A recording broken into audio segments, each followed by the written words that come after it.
আপনাদের প্রিয় অনুষ্ঠান জীবনের গল্প নিয়ে আমাদের ক্যামেরার সামনে বসে আছে এক অসহায় মেয়ে। সে ওয়ালাইকুম আপু, কেমন আছেন? ওয়ালাইকুম আসসালাম ভাইয়া, ভালো আছি, আশা করি আপনিও ভালো আছেন। জি, ভালো আছি আলহামদুলিল্লাহ। তো আপনি তো গত ভিডিওতেও আমাদের ক্যামেরার সামনে আসছিলেন। জি তো কোনো প্রবাসী বা দেশ প্রবাস থেকে আপনার কোনো ফোন আসেনি? না ভাইয়া, কোনো ফোনই আসেনি, তার জন্যই তো আপনাকে খবর দিলাম।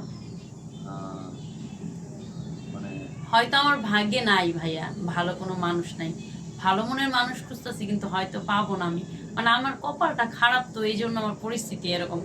আমাকে কেউ মনে হয় পছন্দ করতেছে না। আসলে নিরাশ হওয়া যাবে না।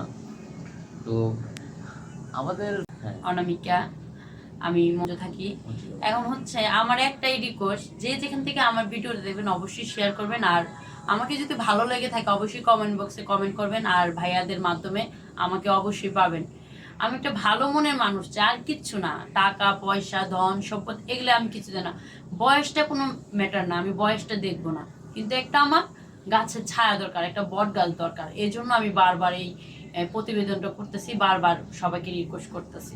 আমার কেউ নাই, আমার দুনিয়ায় কেউই না, আমি নিজেই একা। আমার চাচা আছে, সেও কিছুদিন আগে মারা গেছে। এই জন্য আমি আবারও ফিরে আসলাম আপু, আপনাদের মাঝে। ওই আপনার নামটা ভুলে গেছি। হ্যাঁ, আমার নাম অনামিকা ভাইয়া। অনামিকা। অনামিকা আপু, এখন বিষয় হচ্ছে যে আপনি তো নামাজ কালাম পড়েন না?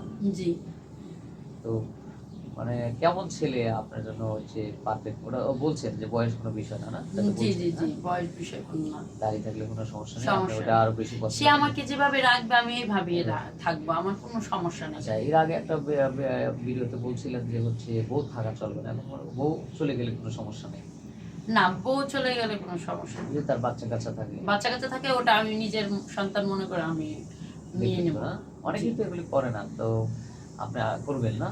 জি খুব সুন্দর, ভালো লাগলো। গত ভিডিওতে খুব সুন্দর সুন্দর কথা বলছেন, আমি মুগ্ধ হয়েছি আমার দর্শকবৃন্দু। একজন বাঙালি মেয়ে হিসেবে যেটা আসলে একটা দায়িত্ব, সেটা আপনার কথায় বোঝা গেছে আর কি। তো কথার সাথে কাজটা থাকলেই হয়তো আমরা খুশি। তো দর্শকবৃন্দু অনেকেই আছে আপনাকে, আপনার কথায় বা আপনার অসহায়তা দেখে অনেকেই আপনাকে ফোন করবে। তো এখনো কি ফোনের ব্যবস্থা করতে পারেন নাই?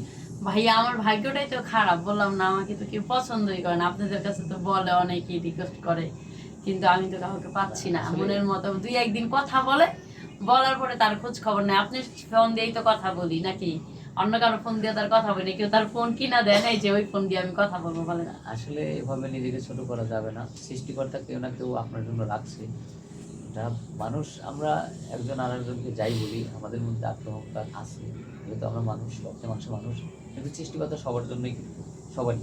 তো যাই হোক, আমরা আর স্কিপ বাড়াবো না। দোয়া করি অবশ্যই একটা ফল হবে, আপনার বিয়ে হবে ইনশাল্লাহ। যেহেতু বিজ্ঞাপনটা ছাড়ছি। সুপ্রিয় দর্শক, আমরা এখন আপনাদের কাছ থেকে বিদায় নেব। দেখেন এই মেয়েটাকে কারো যদি ভালো লেগে থাকে তাহলে আমাদের স্ক্রিনে নম্বর দেওয়া থাকবে, অযথা কেউ ভিডিও কল দিবেন না। ভালো থাকবেন, সুস্থ থাকবেন, আল্লাহ হাফেজ।